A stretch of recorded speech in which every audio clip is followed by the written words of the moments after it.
집 지키는 개가 주인을 몰라보면 이렇게 주인한테 처맞는 거야! 상결례 테이블의 잡채가 한 남자의 손에 쥐어지더니 맞은편 노인의 얼굴로 날아갔습니다. 철퍼덕 기름진 당면과 채소가 볼에 들러붙고 간장 양념이 눈 위로 타고 흘렀어요. 자신이 사는 고급 아파트의 경비원이 상견례장으로 들어오자 진태는 미친 듯이 흥분하고 있었습니다. 그 전에 얼굴에 부었던 바카스의 찐득함에 잡채까지 들러붙어 경비원의 얼굴은 엉망이 되어버렸어요. 하지만 이 방 안에 그 누구도 아파트 경비원의 진짜 정체를 모르고 있었습니다. 지금의 경솔한 행동으로 이 집안의 모든 것이 날아간다는 사실을 상상도 못하고 있었어요. 대체 아파트 경비원에게는 어떤 비밀이 숨겨져 있을까요? 사연 시작 전 바카스 인생사연 구독과 좋아요 부탁드립니다. 바카스 인생사연 오늘의 이야기 시작합니다. 오후 2시 HDG 프라임파크 센트럴 1단지 경비실. 좁은 경비실 안에서 한 남자가 남색 경비복을 입고 의자에 앉아 있었습니다. 왼팔에는 깁스가 감겨 있었고 오른손으로 경비 모자의 챙을 천천히 매만지고 있었어요. 책상 위에는 바카스가 한 박스 놓여 있었습니다. 이 남자가 바로 대한민국 3대 건설 재벌 한동진 회장이었습니다. 지금 앉아있는 이 경비실 위로 42층을 올라가면 동진이 5년째 살고 있는 펜트하우스가 있었습니다. 오늘은 딸 수아의 상견례 날이었습니다. 예비사위의 아버지 정진태라는 사람이 건설 자재 쪽 사업을 한다고 들었어요. 같은 아파트 3단지에 살면서 경비원들에게 반말을 하고 택배를 현관문 앞에 집어던져 놓는다는 소문이 비서실을 통해 올라왔습니다. 동지는 직접 확인하기로 했어요. 사람의 됨됨이는 약한 사람 앞에서 나오는 법이다. 경비 모자를 눌러 쓰고 바카스 한 박스를 옆구리에 끼고 경비실을 나섰습니다. 3단지 정문 밖에서 수아가 기다리고 있었어요. 아버지의 경비복과 깁스를 올려다보는 수아의 눈시울이 붉어졌습니다. 아빠, 제발 그냥 양복 입고 가면 안 돼? 수아의 목소리가 가늘게 떨리고 있었습니다. 수아야, 사람의 됨됨이는 약한 사람 앞에서 나오는 법이야. 오늘 아빠는 가장 약한 모습으로 가서 저 사람들의 진짜 얼굴을 볼 거야. 수아는 입술을 깨물었습니다. 아버지의 눈을 보았어요. 오래 들여다볼 필요가 없었습니다. 수아는 고개를 끄덕이며 아버지의 팔을 잡았어요. 한정식집 산수정에 도착했습니다. 오늘 예약은 1인당 30만 원이 넘는 최고급 코스가 차려지는 VIP실 송악이었어요. 입구에서 대기하고 있던 종업원이 두 사람을 맞으려다 동진의 경비복을 보는 순간 걸음이 멈췄습니다.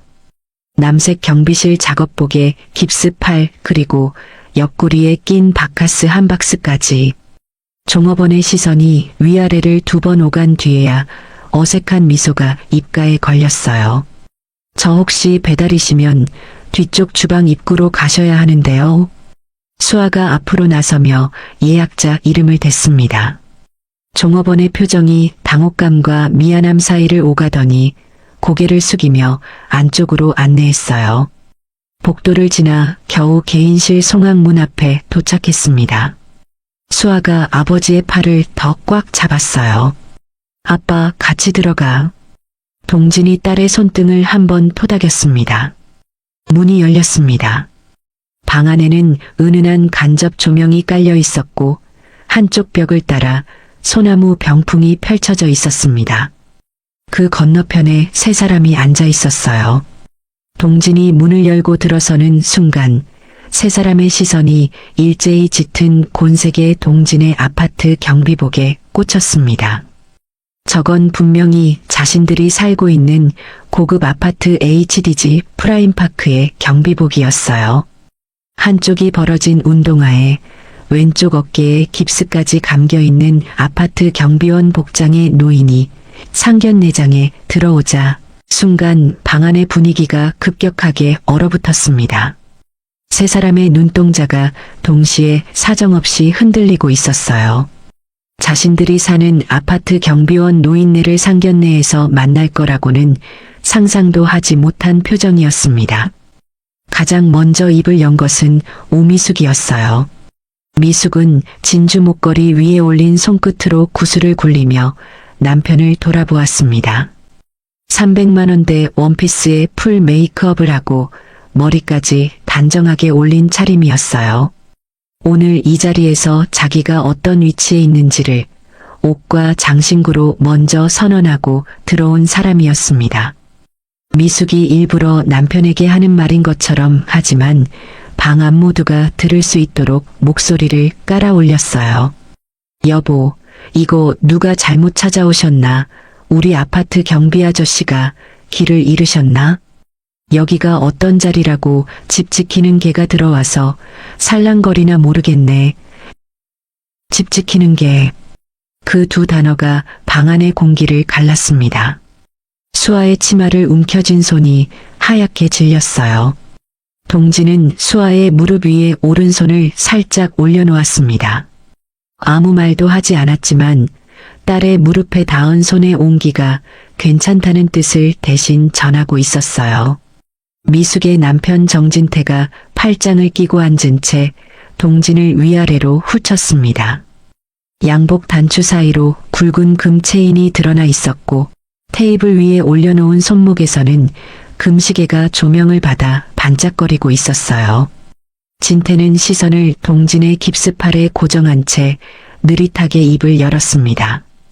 이 정도 되면 어디 길 잃은 똥강아지를 걷어 키워달라는 거 아닌가? 진태의 목소리에는 질문의 형태만 남아 있었을 뿐 대답을 기다리는 기색은 어디에도 없었습니다. 동진은 인상 한번 찌푸리지 않았어요. 천천히 안쪽으로 걸어가 빈자리에 앉았습니다. 경비 모자를 벗어 무릎 위에 가지런히 올려놓고 바카스 한 박스를 탁자 위에 올려놓았어요. 등을 세우고 두 손을 무릎 위에 가지런히 모은 자세는 경비원의 모습이라기보다는 오랜 세월 사람 위에서 사람을 다뤄본 사람의 것이었습니다. 하지만 그것을 알아챌 수 있는 눈은 이 방 안에 없었어요. 테이블 맞은편 구석에 앉아있던 예비사위 정현우는 고개도 들지 않았습니다. 최신형 스마트폰 화면만 만지작거리고 있다가 짧게 한마디를 던졌어요. 아, 오셨어요. 화면에서 눈을 떼지 않은 채였습니다. 수아의 아버지가 방에 들어왔는데 일어서지도 눈을 마주치지도 않았어요.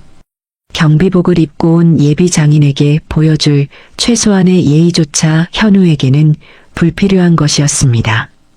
동진이 먼저 자리에서 일어나 허리를 숙였습니다. 잘 부탁드리겠습니다.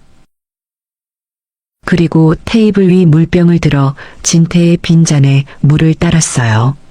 깁스하지 않은 오른손으로 조심스럽게 한 방울도 흘리지 않으려는 듯 병을 기울였습니다. 경비원이 할 수 있는 최대한의 예의를 이 한 잔의 물에 담고 있었어요. 진태는 따라진 물잔을 내려다보았습니다. 잠깐 뜸을 들이더니 검지손가락 하나로 잔을 밀어냈어요. 물이 찰랑거리며 잔 가장자리 너머로 몇 방울 흘러내렸습니다. 그 물잔을 입에 댈 생각이 없다는 것을 온몸으로 보여주고 있었어요. 동지는 밀려난 물잔을 가만히 내려다보았습니다. 그리고 다시 조용히 자리에 앉았어요. 바로 그때였습니다. 진태의 오른손이 갑자기 옆에 앉은 현우의 뒷머리를 세게 내려쳤어요. 찰싹 소리가 방안을 때렸습니다. 현우가 스마트폰을 놓치며 고개를 움츠렸어요. 진태는 맞은 아들의 뒤통수에서 손을 떼지 않은 채 동진을 똑바로 쳐다보며 입을 열었습니다. 아, 이놈의 자식아, 길거리에서 아무거나 주워 먹으면 안 된다고 이 예비가 몇 번이나 이야기했어? 진태가 현우의 뒤통수를 한 번 더 밀치며 동진 쪽을 턱으로 가리켰어요. 주워먹어도 어디 길거리에 상한 생선을 물어와서 이 사단을 만들어 짜증나게. 상한 생선 그 네 글자가 자기를 가리키는 말이라는 것을 수아가 모를 리 없었습니다. 입술이 파르르 떨렸어요. 손등에 핏줄이 돋아오를 만큼 제 무릎을 꽉 쥐고 있었지만 아버지의 손이 여전히 자기 무릎 위에 조용히 올려져 있는 것을 느꼈습니다. 수아는 이를 악물었어요. 아버지가 이 자리를 만든 이유를 알고 있었으니까요. 하지만 눈시울이 붉어지는 것까지는 막을 수가 없었습니다. 현우가 맞은 뒤통수를 한 손으로 감싸며 수아 쪽으로 고개를 기울였어요. 낮은 소리로 속삭였습니다. 수아 씨, 그냥 가만히 있어. 괜히 분위기 망치지 말고. 아버지한테 머리를 맞으면서도 수아의 편이 아니었어요. 수아의 시선이 현우의 얼굴에 잠깐 머물렀습니다. 하지만 거기서 아무것도 찾지 못한 듯 이내 고개를 돌려 바닥을 내려다보았어요. 미숙이 찻잔을 내려놓으며 한마디를 더 얹었습니다. 경비원분이 이런 데까지 오시려면 시간 맞추기도 힘들었을 텐데 혹시 근무 빠지고 오신 거면 월급 깎이는 거 아니에요? 여기가 좀 비싼 데라서 걱정이 돼서 그래요. 미숙의 입가에 걸린 미소가 동정인지 조롱인지는 이 방에 있는 모든 사람이 이미 알고 있었습니다. 모르는 척하고 있는 것은 동진뿐이었어요. 동진은 대답 대신 다시 한번 자리에서 일어나 허리를 깊이 숙였습니다. 날이 더워 시원하게 드시라고 하나 사왔습니다. 탁자 위에 올려놓았던 바카스 한 박스를 열어 병 하나를 꺼냈어요. 오른손 엄지로 뚜껑을 따는 소리가 방 안에 짧게 울렸습니다. 동진은 그 작은 유리병을 두 손으로 공손하게 감싸쥐고 진태 앞으로 내밀었어요. 시원할 때 드셔요. 바카스 한 병 120ml짜리 피로 회복제. 아파트 경비원이 새벽 근무 중에 졸음을 쫓으려고 마시는 것이었습니다. 경비원이 건넬 수 있는 가장 경비원다운 선물이었어요. 진태의 눈이 그 유리병 위에서 멈췄습니다. 얼굴이 천천히 붉어지기 시작했어요.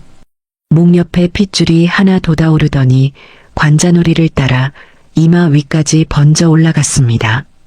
진태의 손이 천천히 뻗어 그 병을 받아들었어요. 그때까지만 해도 아무도 몰랐습니다. 이 작은 유리병 하나가 오늘 이 방 안의 모든 것을 뒤집어 놓을 거라는 것을요. 진태의 손가락이 바카스 병을 감싸 쥐었습니다. 작은 유리병이 진태의 굵은 손 안에서 더 작아 보였어요. 진태의 시선이 병 위의 라벨에 잠깐 머물렀습니다. 이마에 핏줄이 돋아올라 관자놀이까지 번졌고 입술 한쪽이 실룩거리기 시작했어요. 진태가 빈손으로 테이블 위 찻잔을 끌어당겼습니다. 잔에 남아있던 물을 바닥에 비우더니 빈 잔을 동진의 정면에 탁 놓았어요. 그리고 바카스 병을 기울였습니다.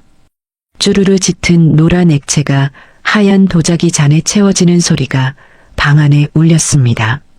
모든 소리가 그 가느다란 물줄기에 빨려 들어간 것처럼 숨소리조차 멈춘 것 같았어요.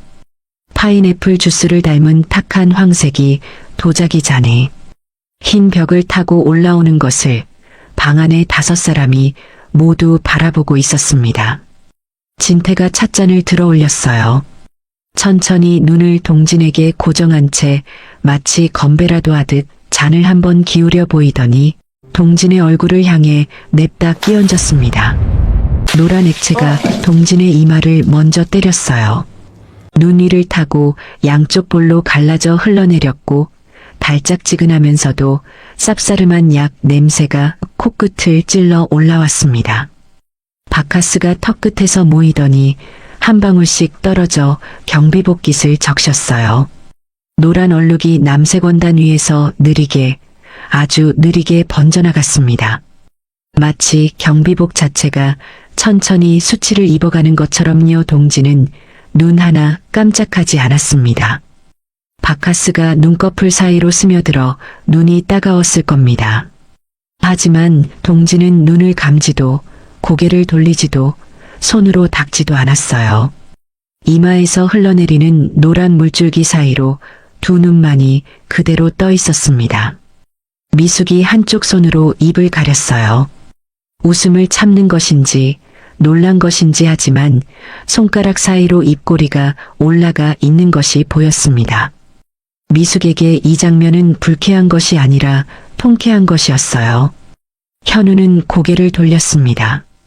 아버지가 예비 장인의 얼굴에 바카스를 끼얹는 것을 직접 보지 않으려는 것 같았어요. 하지만 말리지도 않았습니다. 스마트폰을 꺼내 화면을 켰어요.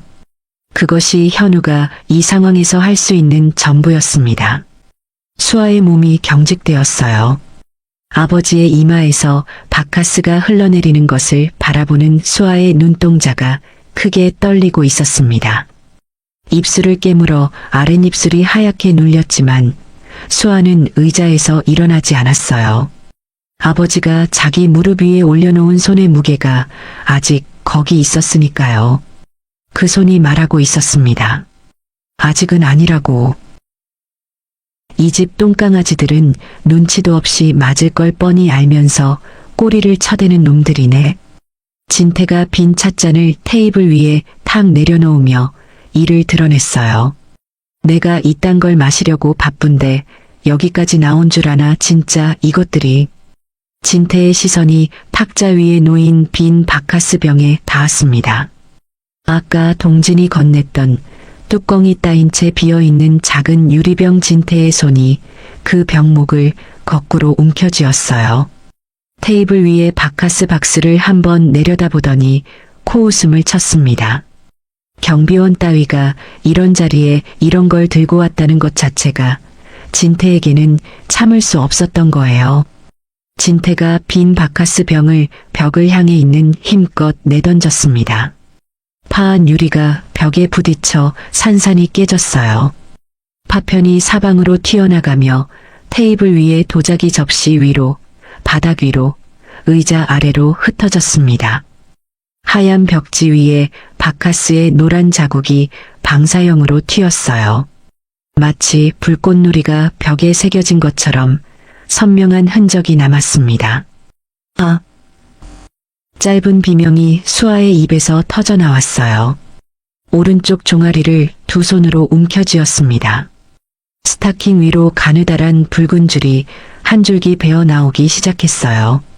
유리 파편 하나가 종아리를 스치고 지나간 것이었습니다. 방 안에 짧은 정적이 내려앉았어요.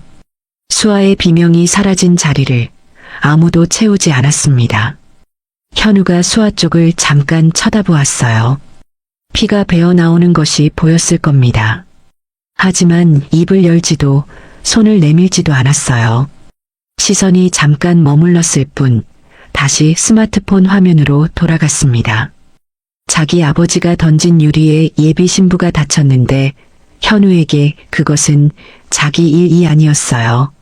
미숙이 수아의 다리를 내려다보았습니다. 피가 스타킹을 적셔 번지고 있는 것이 분명히 보였을 겁니다. 하지만 미숙의 입꼬리가 오히려 위로 올라갔어요.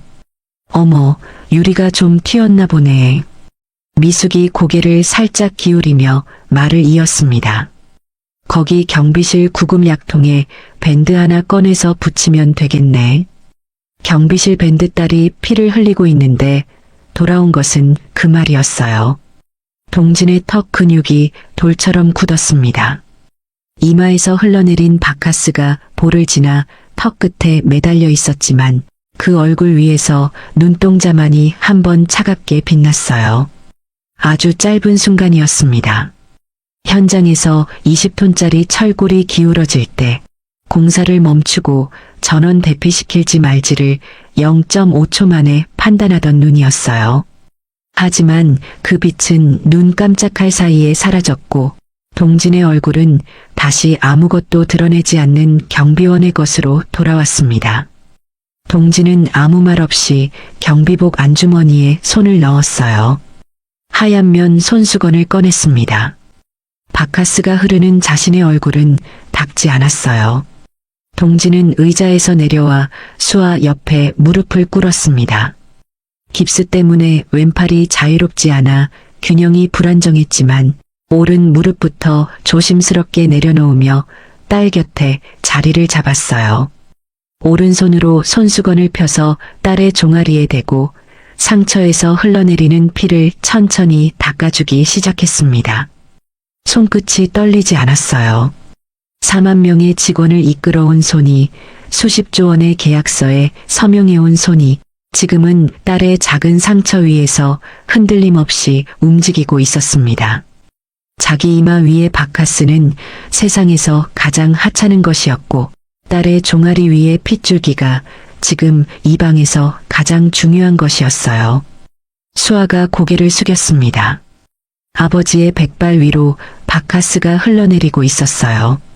노란 액체가 흰 머리카락 사이를 적시며 이마를 지나 볼을 타고 떨어지고 있었습니다. 자기 얼굴 위에 바카스는 닿지 않으면서 딸의 다리 위에 피를 닦아주고 있었어요. 아빠.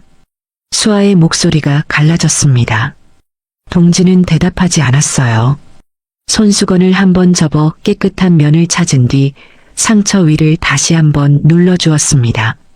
피가 더 이상 번지지 않는 것을 확인하고 나서야 동지는 테이블 아래에서 딸의 떨리는 손을 찾아 조용히 잡아주었어요. 수아의 눈에서 눈물이 한 줄 흘러내렸습니다. 소리 없이 아버지의 손을 꽉 잡은 채 아버지의 이마에서 흘러내리는 바카스를 바라보면서요. 수아는 울음을 삼켰어요. 이 자리에서 울면 아버지가 만든 이 자리의 의미가 무너진다는 것을 알고 있었으니까요. 그래서 수아는 눈물을 닦는 대신 아버지의 손을 더 꽉 쥐었습니다. 진태는 팔짱을 끼고 앉은 채 그 모습을 내려다보고 있었어요. 경비원이 딸 앞에 무릎을 꿇고 있는 그 장면이 진태에게는 자기가 이 자리의 주인이라는 확인이었습니다. 미숙은 찻잔을 들어 차를 마시기 시작했어요. 방금 일어난 일이 찻잔을 내려놓을 가치도 없다는 듯이 이때까지만 해도 정진태는 꿈에도 알지 못하고 있었습니다. 자신이 세상에서 가장 건드리면 안 될 사람의 딸에게 피를 흘리게 했다는 것을요. 그리고 방금 깨뜨린 그 작은 유리병의 파편이 이 집안의 모든 것을 산산이 깨뜨릴 시작이었다는 것을요. 동지는 수아의 손을 잡은 채 천천히 몸을 일으켰습니다. 오른 무릎에 힘을 주고 깁스한 왼팔의 균형을 잡으며 의자에 다시 앉았어요. 수아의 종아리에 대고 있던 손수건을 거두었습니다. 하얀 면 위에 수아의 핏자국이 번져 있었어요. 동지는 그 손수건을 내려다보았습니다. 빨간 얼룩이 손수건의 하얀 결을 따라 퍼져 있었고 아직 마르지 않은 가장자리가 붉은 테두리를 만들고 있었어요. 그 핏자국을 바라보는 동진의 시간이 유독 길었습니다. 3초였는지 5초였는지 방 안의 누구도 그 침묵의 무게를 눈치채지 못했어요. 동진의 표정이 달라졌습니다. 눈에서 경비원에 눌린 시선이 사라졌어요. 대신 그 자리에 들어온 것은 현장에서 20만 평의 단지를 내려다보던 사람의 눈이었습니다. 수십 년간 수천억 원의 판단을 내려온 사람이 마지막으로 한 번 확인을 마치고 결정을 내리는 순간에 그 눈이었어요. 이마 위에 아직 바카스의 노란 자국이 마르지 않은 채 남아 있었지만 그 아래로 드러난 눈빛은 더 이상 경비원의 것이 아니었습니다. 동진이 고개를 들어 진태를 바라보았어요. 내 딸의 다리에서 피가 났습니다. 동진의 목소리가 달라져 있었습니다. 낮고 고르고 흔들림이 없었어요. 사정하는 말투가 아니었습니다. 사실을 통보하는 사람의 톤이었어요. 이런 집안에는 보낼 수 없을 것 같습니다. 파온 방 안의 공기가 얼어붙었습니다. 아까 바카스를 끼얹히고도 눈 하나 깜짝하지 않았던 그 경비원이 지금 이 자리에서 파혼을 선언한 것이었어요. 맞은 사람이 때린 사람에게 거절을 통보하는 것. 그것이 이 방안의 질서를 근본부터 뒤흔드는 일이라는 것을 진태는 본능적으로 감지했습니다. 진태의 얼굴이 순간 멈췄어요. 방금 들은 말의 뜻을 처리하지 못하는 것 같았습니다. 1초, 2초, 그리고 진태의 얼굴이 목부터 시작해서 귓바퀴까지 시뻘겋게 달아올랐어요. 이게 미쳤나? 진태의 목소리가 갈라졌습니다. 경비원 주제에 감히 파혼? 진태가 테이블을 한 손으로 내려쳤어요. 도자기 접시들이 덜그럭 부딪혀 올렸고 찻잔이 기울어지며 물이 테이블 위로 흘러넘쳤습니다. 탁자 위에 놓인 바카스 박스가 흔들려 병 하나가 쓰러지며 또르르 굴러갔어요. 미숙이 의자에서 벌떡 일어났습니다. 진주 목걸이가 목 위에서 크게 흔들렸어요. 동진을 내려다보며 이를 드러냈습니다. 똥개한테 밥 주려고 했더니 밥그릇을 차는구나. 경비원이 감히 어디서 파혼이야. 미숙의 목소리에는 비웃음과 분노가 뒤섞여 있었어요. 하지만 그 안에 미세하게 섞인 것은 당혹감이었습니다. 경비원 따위가 이 자리에서 파혼이라는 단어를 입에 올릴 수 있다는 것이 미숙의 세계에서는 일어나서는 안 되는 일이었으니까요. 동진은 아무 대답도 하지 않았습니다. 피 묻은 손수건을 경비복 안주머니에 접어넣고 두 손을 무릎 위에 가지런히 올려놓았어요. 시선은 여전히 진태를 향하고 있었습니다. 흔들림 없이 진태의 시선이 테이블 위를 훑었어요. 전체 접시들 사이에 놓인 잡채 접시가 눈에 들어왔습니다. 기름기가 번들거리는 당면과 채소가 수북이 담겨 있었어요. 진태의 오른손이 잡채 접시로 향했습니다. 기름진 당면과 채소를 손으로 부여잡았어요. 간장 양념이 손가락 사이로 줄줄 흘러내렸습니다.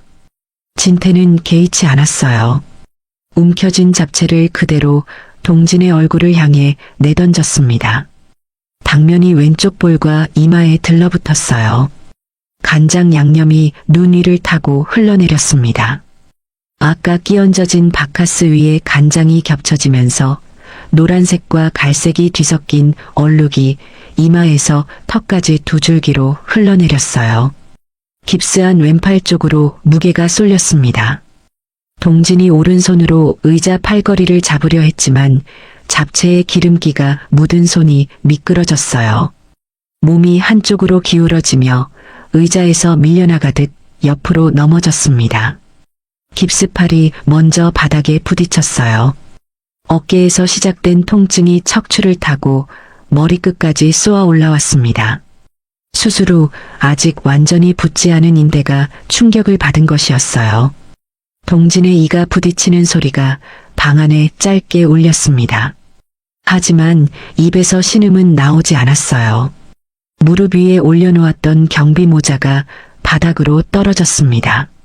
모자가 한 바퀴 돌다가 테이블 다리에 부딪혀 뒤집어진 채 멈추었어요. 아빠. 수아의 비명이 방 안을 찢었습니다. 수아가 의자에서 벌떡 일어나 아버지에게 달려가려 했어요. 하지만 그보다 빨리 움직인 것은 현우였습니다. 현우가 수아의 팔을 잡아 벽 쪽으로 끌어당겼어요. 가만히 있어. 어머니 아버지가 더 화내셔. 현우의 목소리는 낮았지만 팔에 실린 힘은 강했습니다. 수아를 보호하려는 것이 아니라 자기 부모가 더 화내는 것이 두려워서 수아를 잡아두고 있는 것이었어요. 수아의 팔 위에 현우의 손가락 자국이 붉게 남았습니다. 수아가 현우의 얼굴을 올려다보았어요. 아버지가 바닥에 쓰러져 있는데 이 남자가 걱정하고 있는 것은 아버지가 아니라 자기 부모의 기분이었습니다. 수아의 입술이 한번 벌어졌다가 다시 닫혔어요.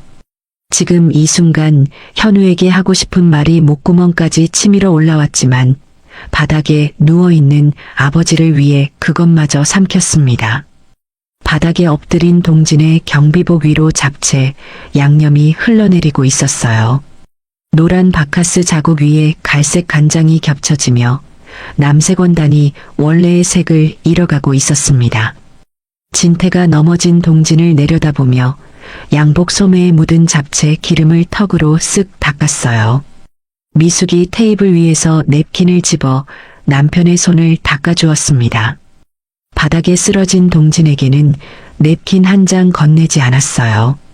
경비원에게 냅킨을 건넬 이유가 이 부부에게는 존재하지 않았습니다. 바닥에서 동진의 눈이 수아를 찾았어요. 벽 쪽에서 현우에게 팔이 잡힌 채 눈물을 흘리고 있는 수아가 보였습니다. 종아리에서 피가 배어나오고 있는 수아하고 싶은 말을 삼키며 입술을 깨물고 있는 수아 동진의 눈에 서린 것은 분노가 아니었어요. 훨씬 깊고 훨씬 오래 지속될 무언가였습니다. 4만 명의 생계를 결정해온 사람이 이제 더 이상 확인할 것이 없다는 판단을 내린 뒤에 보이는 눈이었어요. 그리고 그 판단이 실행되기까지 남은 시간은 이제 몇 분뿐이었습니다. 진태가 자리에서 일어났습니다. 넘어진 동진을 향해 천천히 걸어갔어요. 구두굽이 바닥에 찍히는 소리가 조용한 방 안에서 유독 또렷하게 울렸습니다. 한 걸음 두 걸음 바닥에 엎드려 있는 동진의 곁에 섰어요. 위에서 아래로 내려다보는 시선이었습니다. 서 있는 사람과 바닥에 누운 사람 사이의 거리가 이 순간만큼은 이 세상 모든 거리보다 멀어 보였어요. 진태의 손이 탁자 위에 놓인 바카스 박스로 향했습니다. 상자 안에서 병 2개를 꺼냈어요. 오른손 엄지로 첫 번째 병의 뚜껑을 딴 뒤 곧이어 두 번째 병도 따냈습니다. 쉭 뚜껑 따이는 소리가 2번 울렸어요. 진태가 바닥에 엎드린 동진의 머리 위로 몸을 숙였습니다. 두 병을 동시에 기울였어요. 노란 액체가 동진의 백발 위로 쏟아져 내렸습니다. 흰 머리카락 사이를 적시며 두피를 타고 퍼져나갔어요. 이마를 지나 눈 위를 가로질렀고 귀 뒤를 돌아 목덜미 아래로 흘러내렸습니다. 경비복귀 단으로 스며든 바카스가 등줄기를 타고 등 아래까지 적셨어요. 달짝지근하면서도 쌉싸름한 냄새가 동진의 머리 전체를 감쌌습니다. 바닥 위에 노란 웅덩이가 조금씩 번져나갔어요. 이런 거 많이 드시고 한눈 팔지 말고 집이나 잘 지키세요. 진태의 목소리에는 분노 대신 여유가 돌아와 있었습니다. 경비원이 파혼이라는 말도 안 되는 소리를 했지만 지금 이 바닥에 누워있는 꼴을 보니 다시 제자리로 돌아온 것 같다는 표정이었어요. 진태에게 이 장면은 질서가 회복되는 장면이었습니다. 빈 병 2개를 탁자 위에 내려놓는 소리가 탁탁 울렸어요. 방 안에 짧은 정적이 내려앉았습니다. 미숙이 자리에 앉은 채 고개를 가볍게 끄덕였어요. 남편이 한 일에 동의한다는 뜻이었습니다. 진주 목걸이를 만지작거리는 손끝에는 미동도 없었어요. 찻잔을 집어들어 한 모금 마셨습니다. 바닥에 바카스를 뒤집어 쓴 경비원이 누워 있는데 차를 마시는 것이 미숙에게는 아무렇지도 않은 일이었어요. 이 부부에게 바닥에 쓰러진 경비원은 이미 사람이 아니었습니다. 현우는 벽 쪽에 서서 수아의 팔을 잡은 채 고개를 숙이고 있었어요. 아버지가 예비 장인의 머리 위에 바카스를 붓는 것을 직접 보지 않으려는 것 같았습니다. 하지만 말리지도 나서지도 않았어요. 현우의 존재 방식은 언제나 그랬습니다. 보지 않으면 자기 잘못이 아닌 것이 되었으니까요. 수아는 소리 없이 울고 있었습니다.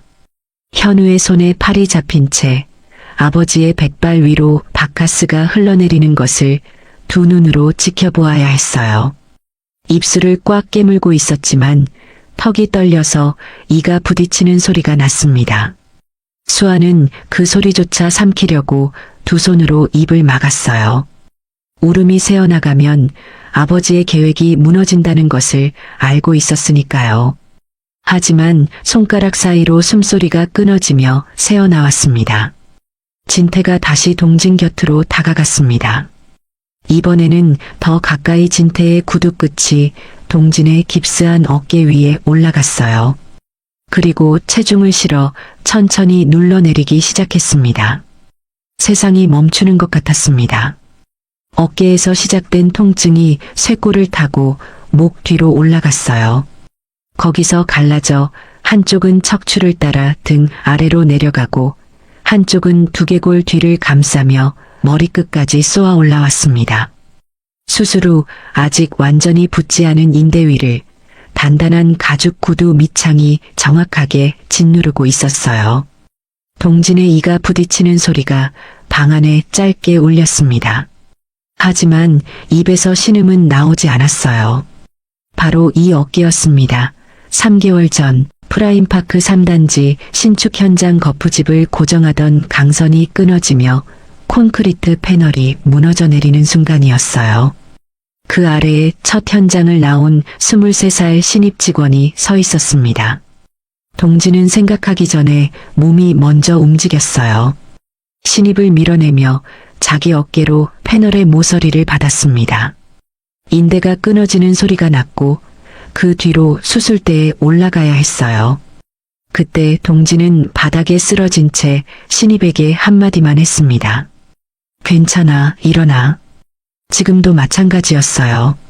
이 통증은 동진이 삼킬 수 있는 것이었습니다. 삼킬 수 없는 것은 따로 있었어요. 벽 쪽에서 울고 있는 딸이었습니다. 진태가 구두로 어깨를 짓누른 채 허리를 숙였어요. 동진의 귀에 입을 가까이 대고 낮게 속삭이기 시작했습니다. 속삭임이었지만 조용한 방 안에서 그 목소리는 모든 사람의 귀에 닿을 만큼 또렷했어요. 주인 잘 알아보고 알아서 길 때는 기고 꼬리를 내릴 때는 내릴 줄 알아야지. 주인 그 단어를 뱉는 진태는 몰랐습니다.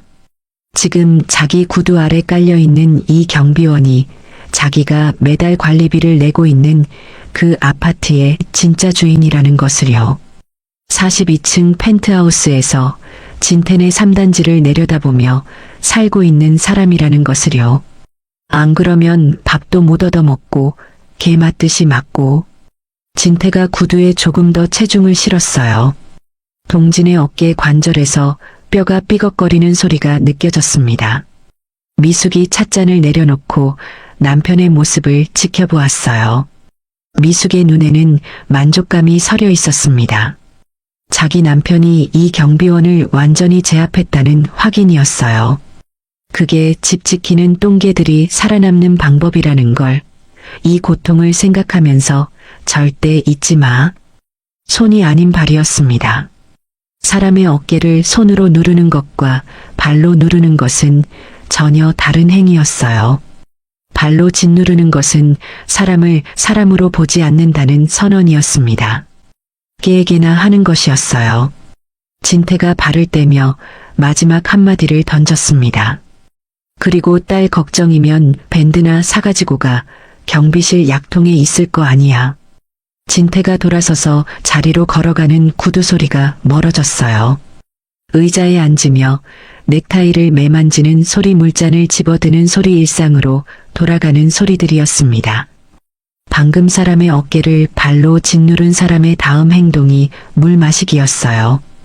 바닥에 엎드린 동진의 시야에 세상이 눕혀진 채 들어왔습니다. 테이블 다리에 나무결, 바닥에 흩어진 유리 파편 위로 바카스의 노란 자국이 번져 있었어요. 뒤집어진 경비 모자가 테이블 다리에 기대어 멈춰 있었습니다. 그리고 그 너머 벽에 기대어 울고 있는 수아의 종아리에서 피가 아직 배어 나오고 있었어요. 현우의 손에 잡힌 팔 위에는 붉은 손가락 자국이 남아 있었습니다. 입술을 깨물고 있었지만 어깨가 들썩거리며 소리 없이 울음을 삼키고 있었어요. 수아의 눈이 바닥에 있는 아버지의 눈과 마주쳤습니다.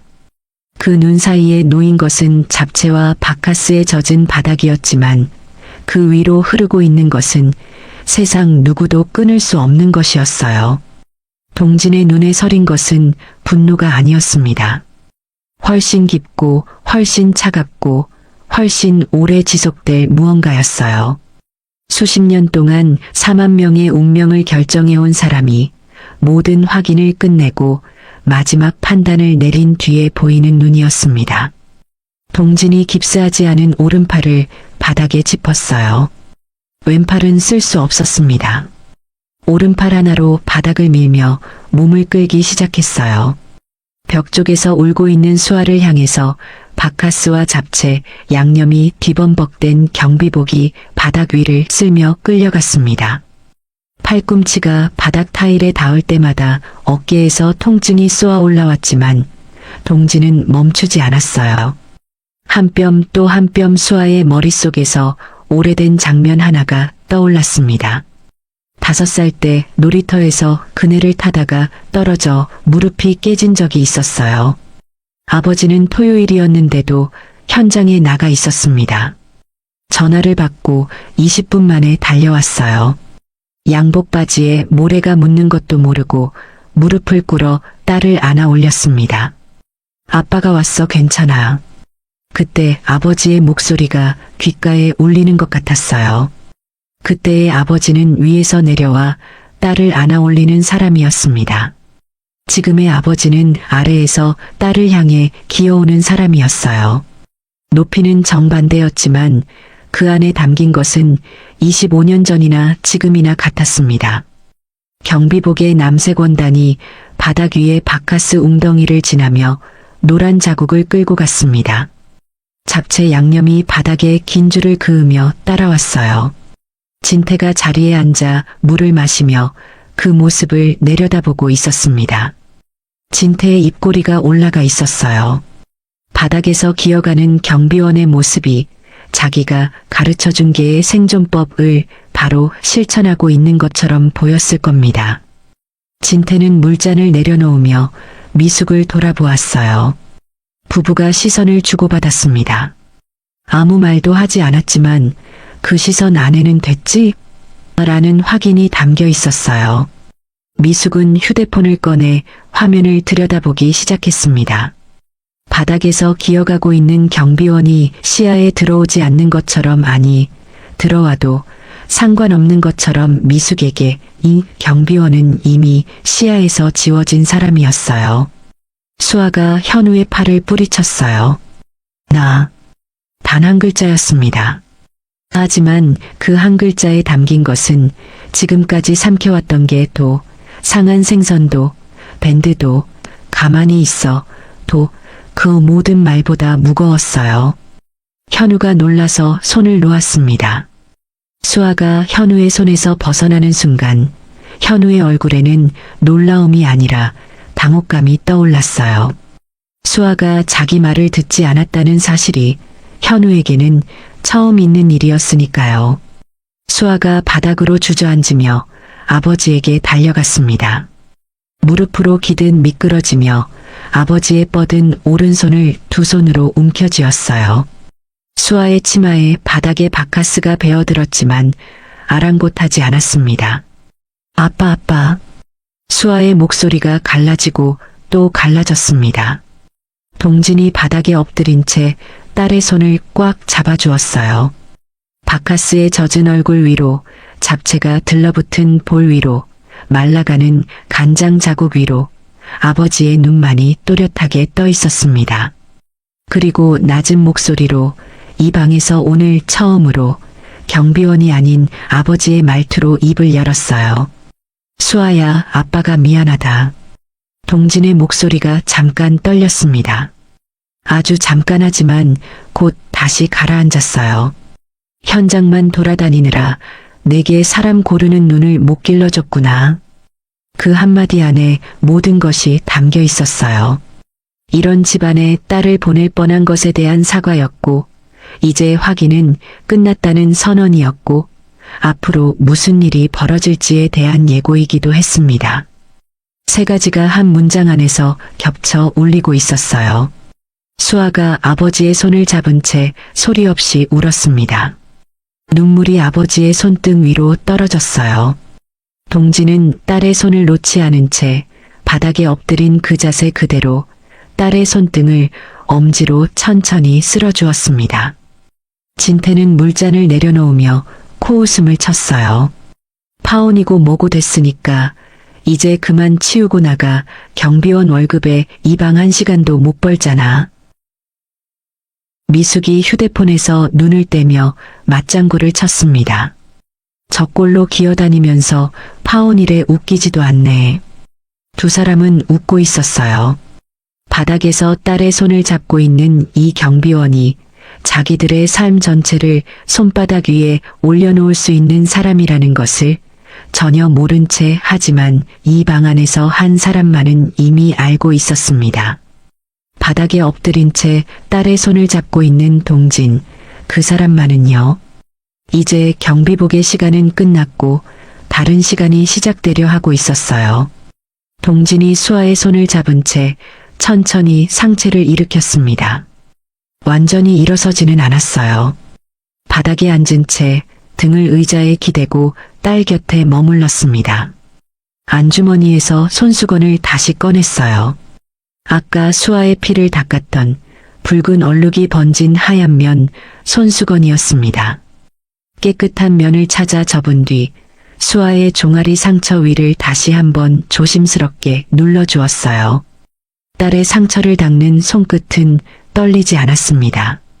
하지만 눈빛이 달라지고 있었어요.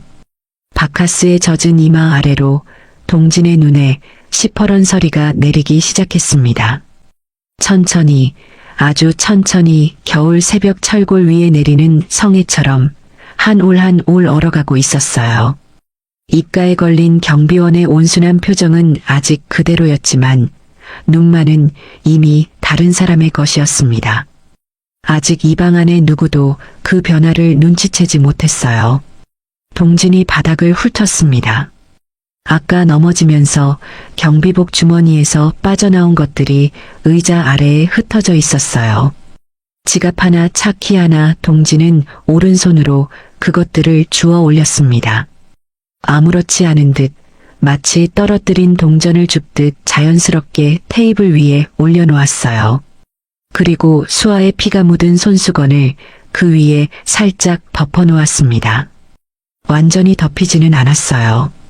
손수건의 하얀 면이 지갑과 차키 위에 걸쳐져 있었지만 한쪽 끝이 살짝 들려 있었습니다. 그 틈 사이로 두 가지가 보였어요. 지갑 표면에 새겨진 황금빛 세 글자 HDG, 그리고 차키 홀더에 달린 세 갈래 별 모양의 엠블럼이 조명을 받아 번쩍이고 있었습니다. 진태의 시선이 거기 멈췄어요. 미숙의 시선도 진태의 눈이 먼저 HDG 세 글자 위에 박혔습니다. 자기 회사 매출의 80%가 집중되어 있는 거래처, 매달 수십억 원어치의 철근과 시멘트를 납품하는 그 건설사의 이름과 같은 세 글자였어요.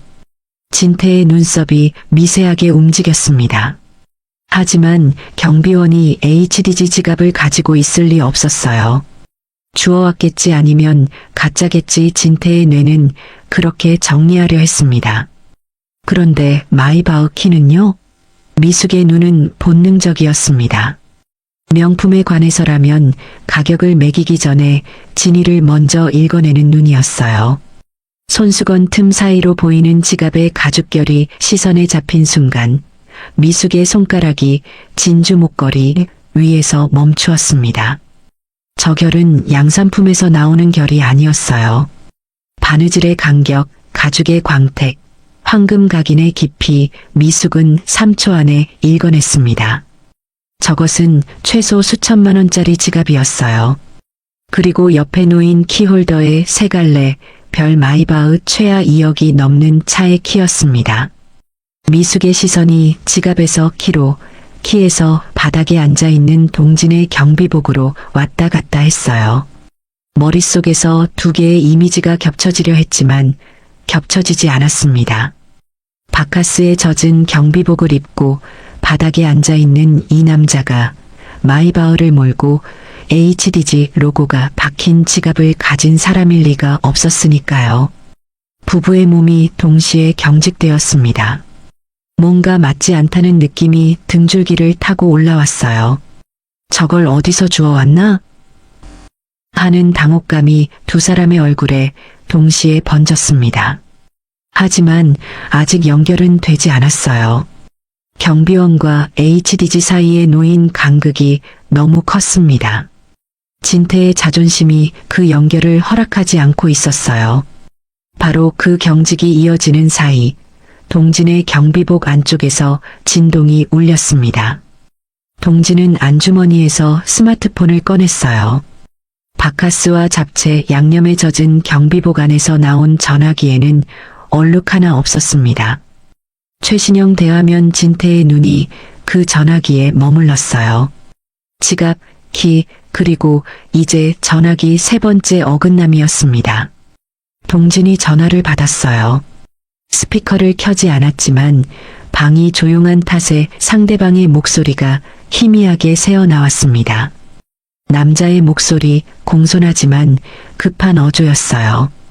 동진은 담담하게 대답했습니다. 최 실장, 오늘 자재팀 감사보고서 내 책상 위에 올려놔 내일 아침에 처리할게. 자재팀 감사보고서 내 책상 3개의 단어가 방 안에 또렷하게 울렸어요. 진태의 귀가 자재팀에서 멈췄습니다. 자재팀 자기 회사 전체 매출의 80%를 쥐고 있는 HDG 건설의 자재팀 사촌 동생 정기호가 팀장으로 앉아있는 바로 그 자재팀이었어요. 경비원의 입에서 왜 자재팀이라는 단어가 나오는 건지 진태의 뇌가 처리하려고 했지만 실패했습니다. 경비원이 자재팀 감사보고서를 자기 책상에 올려놓으라고요? 최 실장, 이라고 불렀고요. 이 말이 성립하려면 이 경비원이 진태의 눈이 한번 크게 떨렸어요. 손가락 끝이 미세하게 흔들리는 것을 진태 자신도 느꼈습니다. 하지만 곧 고개를 저었어요. 아니야, 말이 안 돼. 바닥에 잡채를 뒤집어 쓰고 앉아있는 이 늙은 경비원이 뭔가 대단한 사람일 리 없어. 진태의 자존심이 또 한 번 판단을 가로막았습니다. 방금 자기가 발로 어깨를 밟은 사람이 대단한 사람이라면 자기가 방금 한 일이 어떤 의미가 되는지를 진태의 뇌는 감당할 수 없었으니까요. 미숙은 남편보다 한 발 더 가까이 가 있었어요. 지갑에 HDG, 마이바흐키, 최신형 스마트폰, 그리고 자재팀 감사보고서 4개의 조각이 하나의 그림을 만들려고 하고 있었습니다. 미숙의 입술이 마르기 시작했어요. 혀끝으로 아랫입술을 적셨지만 금방 다시 말랐습니다. 하지만 미숙도 그 그림을 완성하지는 못했어요. 완성하는 순간 자기 세계가 무너진다는 것을 본능적으로 알고 있었으니까요. 현우는 아무것도 보지 못했습니다. 스마트폰 화면을 들여다보고 있었으니까요. 수아가 자기 팔을 뿌리친 뒤 현우가 할 수 있는 것은 그것뿐이었어요. 수아만이 아버지를 바라보고 있었습니다. 아버지의 눈에 내리고 있는 서리를 읽을 수 있는 사람은 이 방에서 수아뿐이었어요. 수아는 알고 있었습니다. 이제 곧 이 방 안의 모든 것이 뒤집힌다는 것을요. 동진은 전화를 끊고 스마트폰을 무릎 옆에 내려놓았어요. 방 안에 짧은 정적이 흘렀습니다. 진태가 억지로 코웃음을 짜내며 입을 열려는 바로 그 순간이었어요. 방문이 열렸습니다. 갈비찜 쟁반을 든 60대 여성이 문 앞에 서 있었습니다. 산수정의 주인 박순남이었어요. 어머니 때부터 이어온 가게를 30년째 지키고 있는 사람이었습니다. VIP실 송악에 예약이 잡혔다는 말에 메인 메뉴인 갈비찜을 직접 나르며 인사까지 드리려고 나온 것이었어요. 순남이 문을 밀고 안으로 한 걸음 들어섰습니다. 쟁반 위의 갈비찜에서 김이 모락모락 피어오르고 있었어요. 간장 양념의 진한 냄새가 방 안으로 퍼지기 시작했습니다. 순남의 시선이 테이블 위를 훑으며 손님에게 인사를 건네려던 바로 그 순간 눈이 바닥에 닿았어요. 경비복을 입은 남자가 바닥에 앉아 있었습니다. 잡채가 볼에 들러붙어 있었고 노란 바카스 자국이 백발을 타고 이마에서 턱까지 흘러내린 채 마르고 있었어요. 경비복은 원래의 남색을 잃고 간장과 바카스의 뒤범벅이 되어 있었습니다. 그 옆에 젊은 여성이 바닥에 주저앉아 남자의 손을 잡고 울고 있었어요. 순남의 두 눈이 그 남자의 얼굴에 고정되었습니다. 잡채 사이로 보이는 이마의 선 광대뼈 위에 주름 그리고 눈 순남의 얼굴에서 혈색이 빠져나가기 시작했어요. 어머니가 살아있을 때부터 30년 이 식당의 별관 증축비를 내주셨던 분. 매년 연말이면 직원들 보너스를 따로 봉투에 넣어 보내주시던 분. 어머니의 장례식에 조화가 아니라 직접 오셔서 절을 하고 가신 분 그 얼굴을 순남이 모를 리 없었습니다. 경비복을 입고 있어도 잡채를 뒤집어 쓰고 있어도 백발 위에 바카스가 흐르고 있어도 순남의 손에서 쟁반이 기울어지기 시작했어요. 갈비찜이 미끄러지며 접시가 쟁반 가장자리를 탔습니다. 순남이 간신히 쟁반을 바로잡았지만 간장 국물이 한쪽으로 넘쳐 손등 위를 적셨어요. 뜨거웠을 겁니다. 하지만 순남은 그 화상을 느끼지 못하는 것 같았어요. 아니요. 순남의 목소리가 떨려 나왔습니다. 회장님, 이게 어떻게 된 일이셔요? 회장님, 그 두 글자가 방 안의 공기를 갈랐습니다. 시간이 멈춘 것 같았어요. 진태의 손에서 물잔이 멈추었습니다. 입으로 가져가던 잔이 허공에서 얼어붙었어요. 물 표면이 흔들리고 있었지만 진태의 몸은 한치도 움직이지 않았습니다. 미숙의 시선이 순남에게서 테이블 위로 돌아갔어요. 손수건 아래로 삐져나와 있는 황금빛 세 글자 HDG 아까는 연결하지 못했던 그 세 글자가 지금 순남의 입에서 나온 회장님과 하나로 합쳐지는 순간이었습니다. HDG 회장님, HDG 건설 회장님. 미숙의 얼굴에서 핏기가 빠져나갔어요. 300만 원짜리 원피스 안에서 등줄기를 타고 식은 땀이 흘러내리기 시작했습니다. 현우가 처음으로 스마트폰에서 고개를 들었어요. 오늘 이 방에 들어와서 처음 있는 일이었습니다. 회장님이라는 단어가 자기 귀에 들어온 것이 현실인지 확인하려는 듯 눈이 순남과 동진 사이를 오갔어요. 현우의 입이 벌어졌지만 다치지 않았습니다. 진태가 물잔을 내려놓았어요. 잔이 테이블에 닿는 소리가 비정상적으로 크게 울렸습니다. 무슨 회장? 진태의 목소리가 갈라져 나왔어요.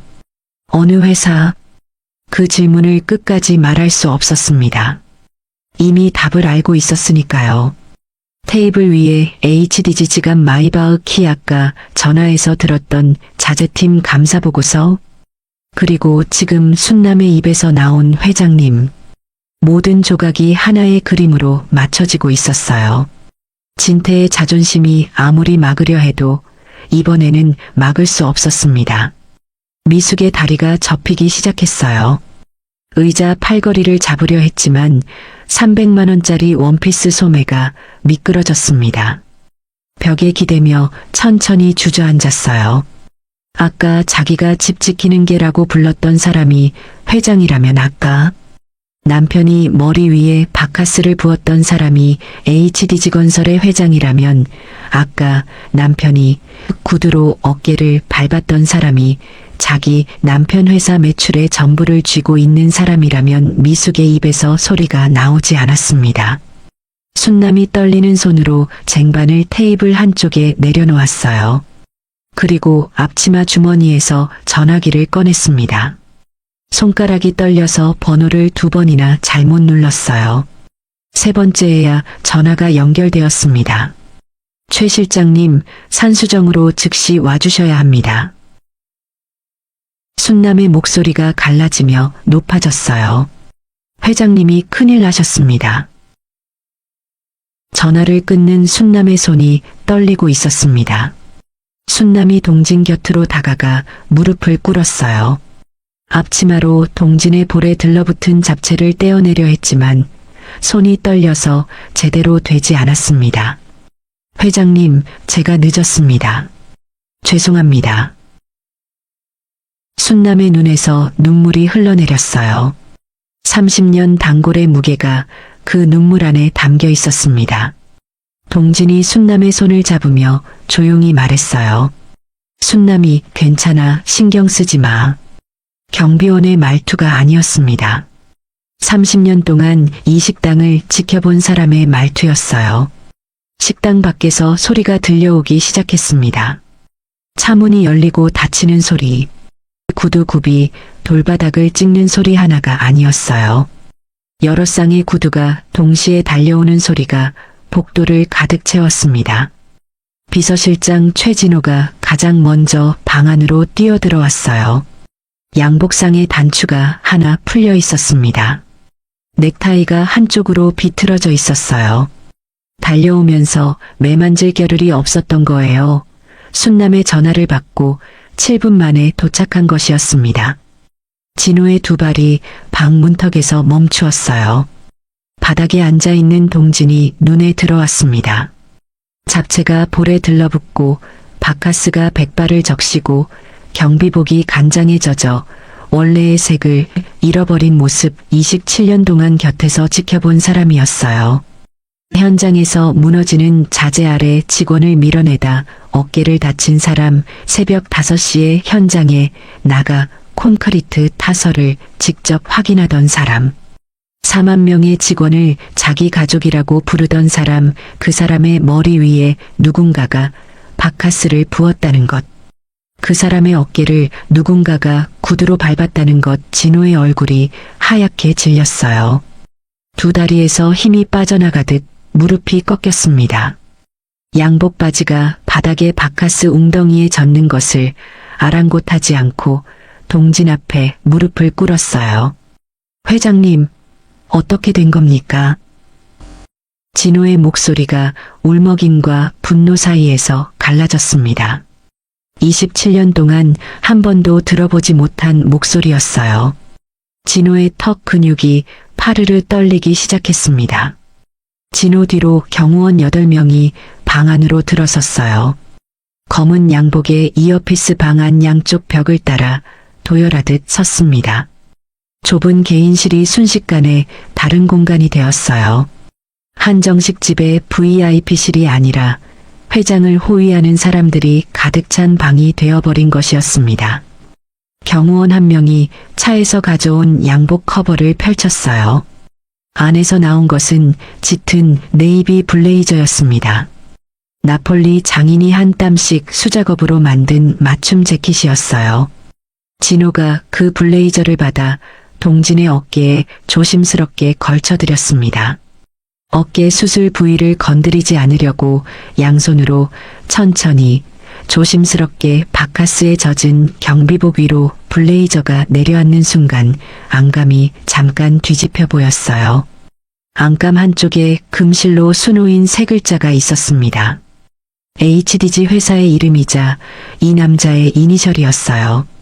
남색 경비복 위에 내려앉은 이 블레이저 한 벌의 가격은 이 방에서 진태가 자랑하던 금시계의 10배가 넘었어요.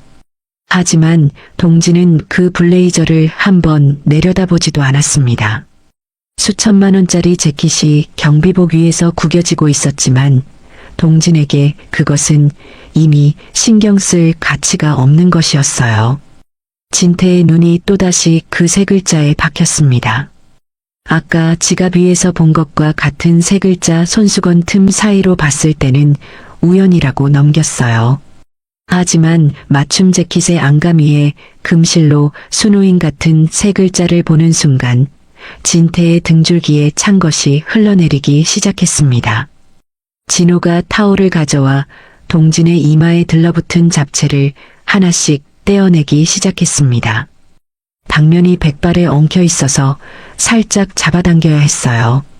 그 백발을 만지는 진호의 손끝에서 27년 전 첫 출근 날이 떠올랐을 겁니다.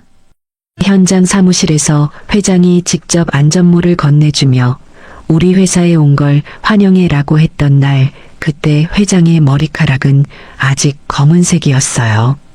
27년이 지나 하얘진 그 머리카락 위에 누군가가 바카스를 부었다는 것, 진호의 손끝이 동진의 백발에 닿을 때마다 타오를 쥔 손가락 마디가 하얗게 변했습니다. 바카스 자국을 눌러 닦아내는 진호의 손은 떨리고 있었어요. 27년 동안 회장의 곁을 지켜온 손이 지금은 참을 수 없는 분노로 떨리고 있었습니다. 동진은 블레이저를 걸친 채 진호를 올려다보았어요. 그리고 태연하게 이 방에서 누구도 예상하지 못한 목소리로 입을 열었습니다. 진호야, 괜찮아. 동진의 입가에 담담한 웃음이 걸렸어요. 이 바카스가 얼마나 귀한 건지 모르는 사람들이 있더라고. 경비원분들이 새벽에 졸음 참으면서 마시는 건데 오늘 세수하는데 써버렸네. 바카스로 세수를 했다는 농담이었어요. 머리 위에 바카스를 쏟아부은 사람이 바로 저기 앉아 있는데 동진은 그것을 농담으로 만들어버렸습니다. 분노하지 않았어요. 울지도 않았어요. 태연하게, 담담하게, 마치 현장에서 비를 맞고 들어온 날 직원들에게 오늘 샤워 공짜로 했네 라고 말하듯 진호는 그 담담함을 견딜 수 없었습니다. 진호가 고개를 돌렸어요. 시선이 진태를 향했습니다. 진태는 의자에 앉은 채 얼어붙어 있었어요. 아까 경비원의 어깨를 구두로 밟았던 그 다리가 지금은 의자 아래에서 미세하게 떨리고 있었습니다. 진호의 입이 열렸어요. 낮지만 방 안 전체를 누르는 목소리였습니다. 당신이 지금 누구 머리 위에 그걸 부은 건지 알아? 진태의 얼굴이 돌처럼 굳었어요. 이 나라 아파트 절반에 이분 이름이 새겨져 있어 당신이 살고 있는 그 집도 당신이 밟고 서 있는 이 바닥도. 진호의 시선이 진태의 구두로 내려갔습니다. 아까 동진의 어깨를 밟았던 그 구두 4만 명이 매일 아침에 이분 때문에 출근을 하는 거야. 당신 회사에 철근 납품하는 계약서에도 이분 도장이 찍혀 있어. 마지막 문장이 진태의 머리를 때렸어요. 철근 납품 자기 회사 이분 도장 그 세 개가 하나로 합쳐지는 순간 진태의 몸에서 모든 힘이 빠져나갔습니다. 진태의 다리가 접혔어요. 의자에서 미끄러지듯 바닥으로 내려앉았습니다. 서 있을 수가 없었어요. 앉아 있을 수도 없었습니다. 몸이 말을 듣지 않았어요. 아까 자기가 구두로 밟았던 그 바닥 위에 지금 자기 무릎이 닿아 있었습니다. 미숙은 벽에 기대어 앉은 채 양손으로 입을 막고 있었어요. 아까 집 지키는 개라고 불렀던 그 입으로 지금은 숨소리조차 내지 못하고 있었습니다. 300만 원짜리 원피스가 벽에 쓸리며 구겨지고 있었지만 미숙에게 그런 것은 이제 아무 의미가 없었어요. 현우는 벽에 등을 붙인 채 한 발짝도 움직이지 못하고 있었습니다. 스마트폰이 손에서 빠져 바닥에 떨어졌지만 주울 생각을 하지 못했어요. 아까 가만히 있어 어머니 아버지가 더 화내셔라고 수아의 팔을 잡아 끌었던 그 손이 지금은 제 몸을 지탱하는 것조차 힘들어 보였습니다. 방 안에서 서 있는 사람은 경호원뿐이었어요. 아까까지 이 방의 주인이었던 세 사람은 모두 바닥에 내려가 있었습니다. 동진만이 블레이저를 걸친 채 바닥에 앉은 그 자세 그대로 흔들림 없이 앞을 바라보고 있었어요. 동진이 몸을 일으켰습니다. 이번에는 바닥에 앉는 것이 아니었어요. 깁스한 왼팔은 여전히 움직이지 않았지만 오른손으로 테이블 모서리를 짚고 천천히 두 발로 섰습니다. 진호가 팔을 내밀었지만 동진이 고개를 저었어요. 스스로 섰습니다. 깁스는 진짜였어요. 어깨 수술도 진짜였습니다. 하지만 걷는 데는 문제가 없었어요. 처음부터 없었습니다. 블레이저를 걸친 동진이 진태를 내려다보았어요. 아까까지 바닥에서 올려다보던 그 얼굴을 지금은 서서 내려다보고 있었습니다. 같은 방, 같은 사람, 하지만 높이가 바뀌었어요. 이 어깨는 현장에서 무너지는 자재 아래 깔린 신입 직원을 밀어내다 다친 겁니다. 동진의 목소리에는 감정이 없었어요. 사실을 말하는 사람의 톤이었습니다. 하지만 당신 회사 하나 정리하는 건 이 팔 하나로도 충분합니다.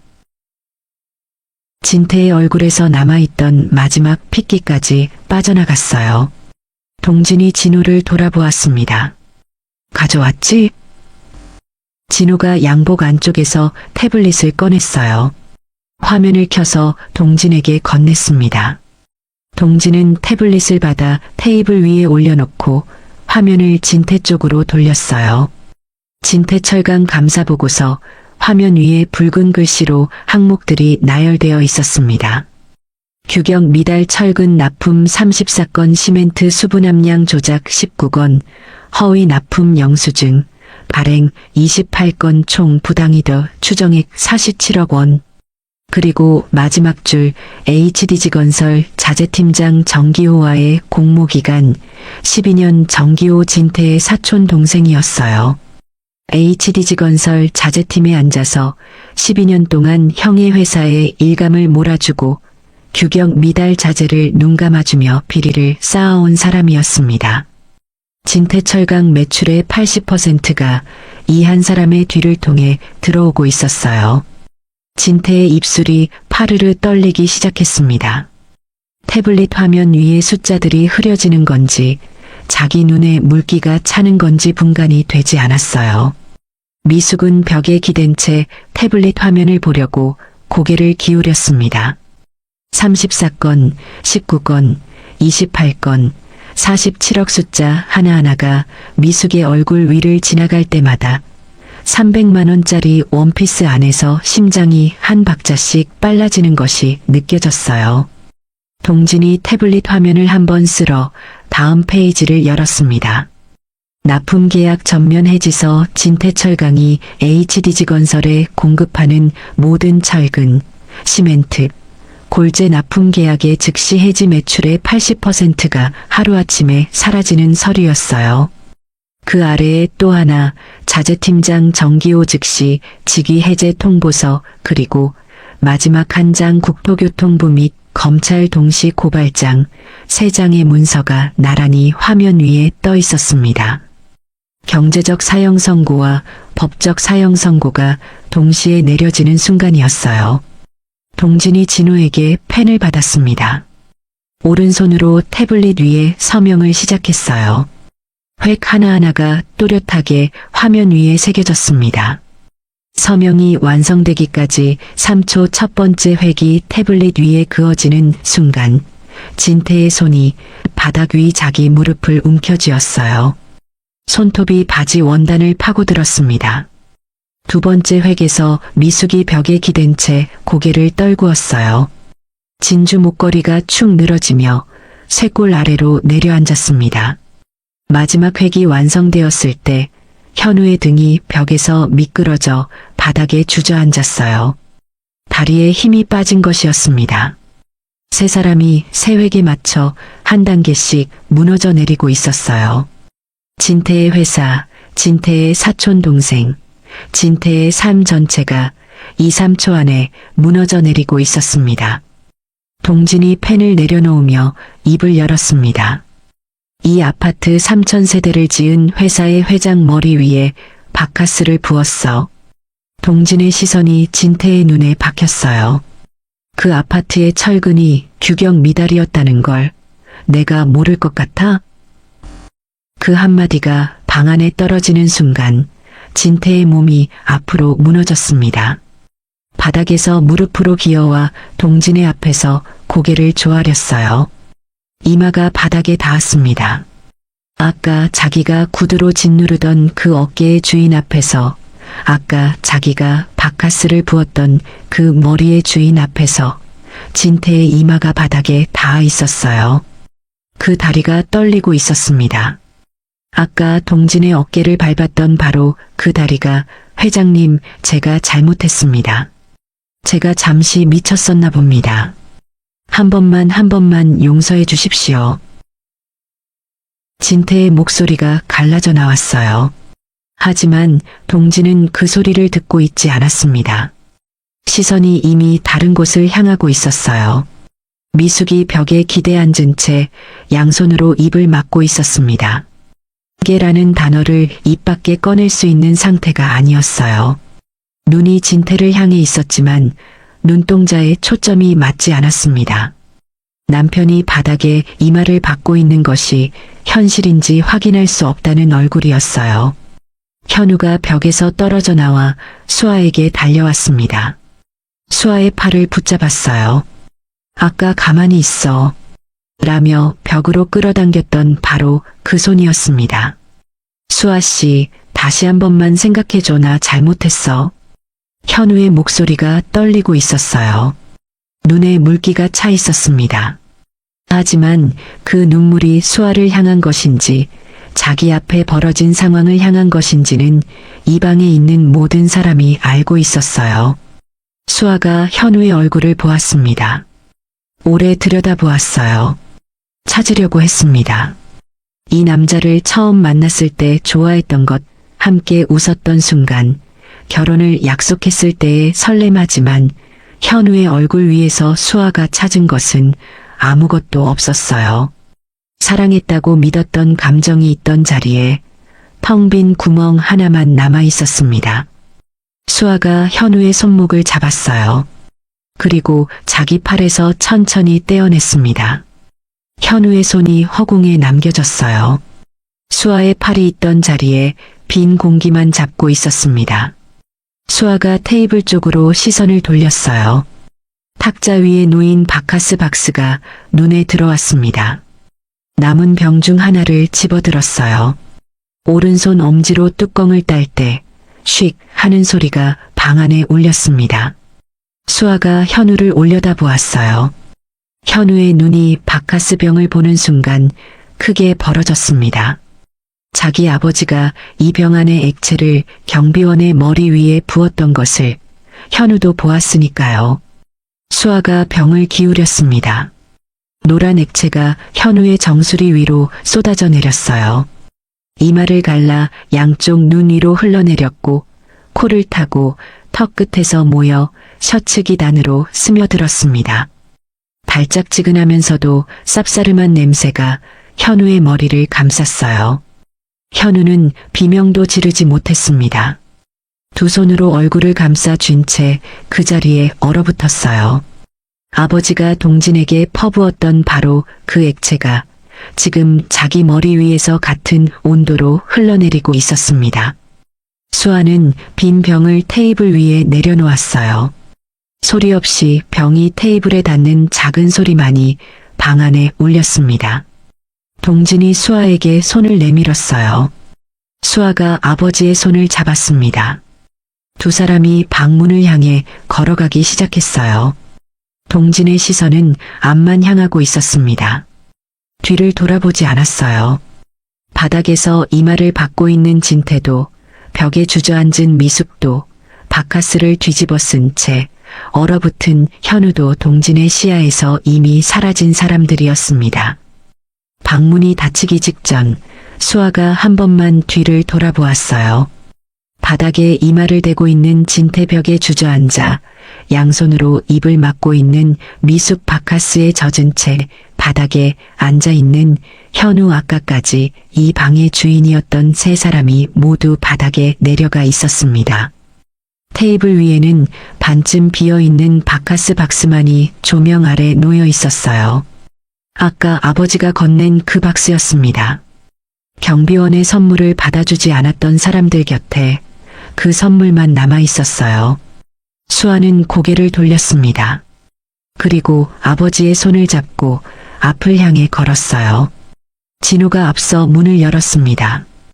경호원들이 양쪽으로 갈라서며 길을 만들었어요. 복도를 지나 식당 밖으로 나왔어요. 검은 세단 2대가 입구에 대기하고 있었습니다. 산수정 직원들이 통로 양쪽에 줄을 서 있었어요. 고개를 숙이고 있었습니다.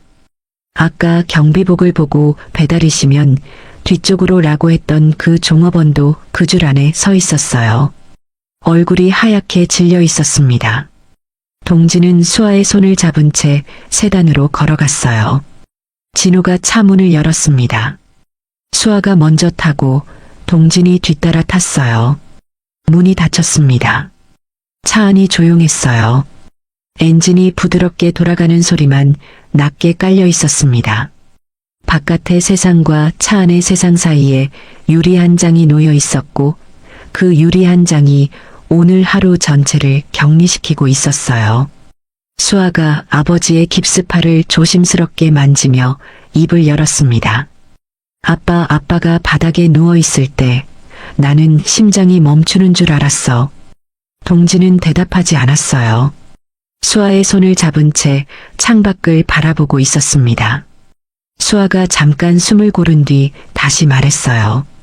근데 아빠 눈을 봤는데 바닥에 있는 사람의 눈이 아니었어. 수아의 목소리가 떨렸지만 이번에는 울음 때문이 아니었어요. 위에서 내려다보는 눈이었어. 아빠는 처음부터 저 사람들 위에 있었던 거잖아. 동진은 대답 대신 딸의 손을 꼭 쥐어주었습니다. 한참의 침묵이 흐른 뒤 동진이 입을 열었어요. 수아야, 아빠가 미안하다. 내 앞에서 저런 꼴을 당해서.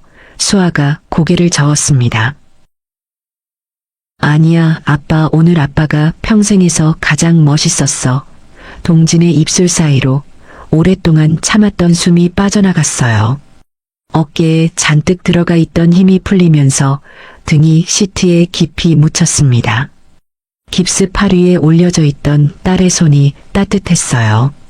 오늘 하루가 비로소 끝나고 있었습니다. 석 달 후 진태철강에 가압류가 내려졌습니다.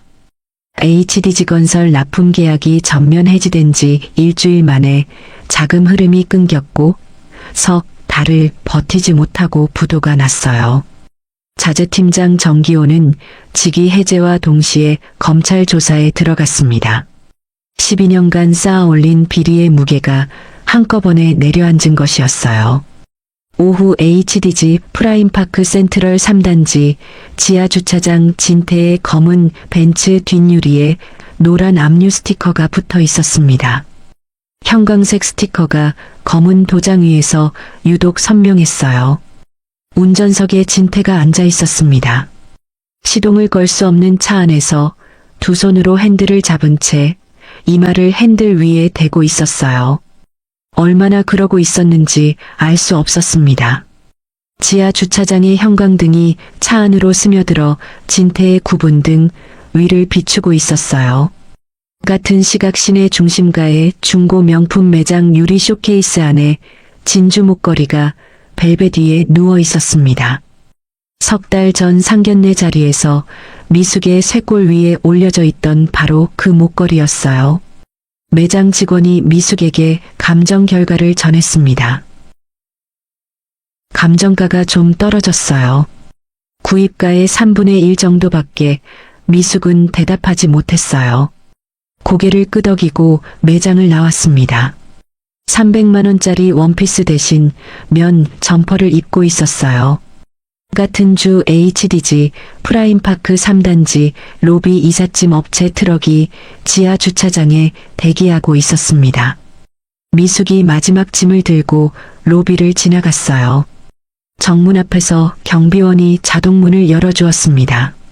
석 달 전 미숙이 집 지키는 개라고 불렀던 그 경비원 유니폼을 입은 사람이었어요. 미숙은 고개를 들지 못했습니다. 자동문이 열리는 소리만 등 뒤에서 들렸어요. 경비원은 아무 말 없이 문을 잡고 서 있었습니다. 저녁 시내 골목의 작은 분식집 미숙이 카운터 안에서 어묵 국물을 끓이고 있었습니다. 앞치마를 두른 채 어묵 꼬치를 꽂고 있었어요. 석 달 전 300만 원짜리 원피스를 입고 진주 목걸이를 만지작거리던 그 손으로 지금은 대나무 꼬치에 어묵을 끼우고 있었습니다. 카운터 옆 벽에 걸린 작은 TV에서 저녁 뉴스가 흘러나오고 있었어요. 미숙은 관심 없이 꼬치를 꽂고 있었습니다. 화면이 바뀌었어요. 건설 뉴스였습니다. 자막이 흘렀어요. HDG 건설 도시정비사업부 이사 한수아 수도권 재개발 마스터 플랜 발표. 미숙의 손이 멈추었습니다. 화면 안에서 수아가 서 있었어요. 단정한 정장을 입고 프레젠테이션 화면 앞에 선 수아의 얼굴이 TV 속에서 빛나고 있었습니다. 석 달 전 바닥에 주저앉아 아버지의 손을 잡고 울던 그 얼굴이 지금은 수백 명이 앞에서 마스터 플랜을 발표하고 있었어요. 어묵꼬치가 미숙의 손가락 사이에서 기울어졌습니다. 꼬치가 미끄러져 국물 안으로 빠져들어갔어요. 미숙은 그것을 건지지 않았습니다. 건질 수가 없었어요. 눈이 TV 화면에 박힌 채 움직이지 않았습니다. 한수와 HDG 건설 석 달 전 자기가 상한 생선이라 불렀던 그 여자의 성이 자기 남편 회사를 무너뜨린 그 건설사의 이름과 같은 한 글자였다는 것을 미숙은 이제야 온몸으로 실감하고 있었어요. 같은 시각 HDG 프라임파크 센트럴 1단지 경비실 동진이 수아와 함께 경비실 앞에 서 있었습니다. 깁스는 풀려 있었지만 아직 팔을 완전히 올리지는 못하는 상태였어요. 수아가 아버지의 팔을 잡고 있었습니다. 경비실 문을 열자 안에서 근무 중이던 경비원 2명이 놀라 일어섰어요. 회장님, 동진이 손을 내저으며 웃었습니다. 앉아 잠깐 들른 거야. 동진은 경비실 한쪽 사물함을 열었어요. 그 안에 석 달 전에 입었던 남색 경비복이 걸려 있었습니다. 바카스 자국과 간장 얼룩이 세탁 후에도 완전히 빠지지 않아 남색 원단 위에 희미한 흔적으로 남아 있었어요. 동진은 그 경비복을 한번 내려다보았습니다. 그리고 사물함 안에 다시 가지런히 걸어두었어요. 오늘 하루 이 옷을 입어봤더니 알겠더라. 동진이 경비원들을 돌아보며 말했습니다. 이 옷을 입는 분들 덕분에 이 아파트가 돌아가는 거야. 경비원들이 허리를 숙이려 했지만 동진이 다시 손을 저었어요. 그리고 가져온 바카스 한 박스를 경비실 책상 위에 올려놓았습니다. 이거 드시면서 힘내세요. 추운 날 고생 많으십니다. 경비원 한 명이 동진의 왼팔을 보며 조심스럽게 물었어요. 회장님, 어깨는 괜찮으십니까? 현장에서 좀 다쳤어. 별거 아니야. 동진은 웃으며 대답했습니다. 무너지는 자재 아래 직원을 밀어내다 다쳤다는 이야기는 하지 않았어요. 그 경비원도 그 상처가 어떻게 생긴 건지 끝까지 알지 못할 거예요. 경비실 밖으로 나오며 수아가 아버지의 팔을 잡고 말했습니다. 아빠, 그 어깨 상처가 어떻게 생긴 건지 저 사람들은 끝까지 몰랐네. 동진이 수아의 머리카락을 쓸어넘기며 대답했어요. 몰라도 돼. 상처는 아는 사람만 알면 되는 거야. 경비실 밖으로 바람이 불어왔습니다. 계절이 바뀌어 공기가 따뜻해지기 시작한 오후였어요. 경비실 안에서는 바카스 한 박스를 사이에 두고 경비원 2명이 웃으며 병을 따고 있었습니다. 뚜껑 따이는 소리가 2번 울렸어요. 쉭 석 달 전에도 같은 소리가 났었습니다. 하지만 그때와 지금은 완전히 달랐어요. 그때 그 소리 뒤에는 모욕이 있었고 지금 이 소리 뒤에는 감사가 있었습니다. 동진과 수아가 아파트 단지 안산책로를 나란히 걸어가고 있었어요. 깁스가 풀린 왼팔을 아직 조심스럽게 움직이는 아버지의 걸음에 수아가 속도를 맞추고 있었습니다. 누가 보아도 가장 평범하고 가장 따뜻한 오후 풍경이었어요. 살다 보면 누군가의 유니폼만 보고 그 사람을 판단할 때가 있습니다. 경비복을 입었다고 앞치마를 두르고 있다고, 목발을 짚고 있다고, 그 사람의 전부를 안다고 생각할 때가 있어요. 하지만 진짜 무서운 건 유니폼이 아니라 그 안에 들어있는 사람입니다. 그 순간 한 번만 멈추고 생각해 보시면 좋겠습니다. 지금 내가 보고 있는 것이 저 사람의 경비복인지 아니면 저 사람이 30년 동안 세운 빌딩인지를요. 오늘 이야기는 여기까지입니다. 구독과 좋아요로 마음을 나눠주세요. 여러분의 하루가 늘 따뜻하고 평안하시길 바랍니다. 여기까지가 바카스 한병의 이야기였습니다. 이 글을 쓰면서 가장 오래 마음에 남는 장면은 동진 회장이 자기 얼굴 위에 바카스는 닦지 않으면서 딸의 종아리 위에 피를 닦아주던 그 순간이었습니다. 수천억을 다루는 손이 딸의 작은 상처 앞에서는 세상에서 가장 조심스러운 손이 되는 것. 그것이 이 이야기가 진짜로 말하고 싶었던 것이 아닐까 싶습니다. 우리 주변에는 경비복을 입은 아버지들이 있습니다. 택시를 모는 어머니들이 있습니다. 그분들의 유니폼 아래에 어떤 사랑이 접혀 있는지 오늘 한 번만 생각해 주시면 좋겠습니다. 다음 이야기에서 다시 만날게요. 감사합니다.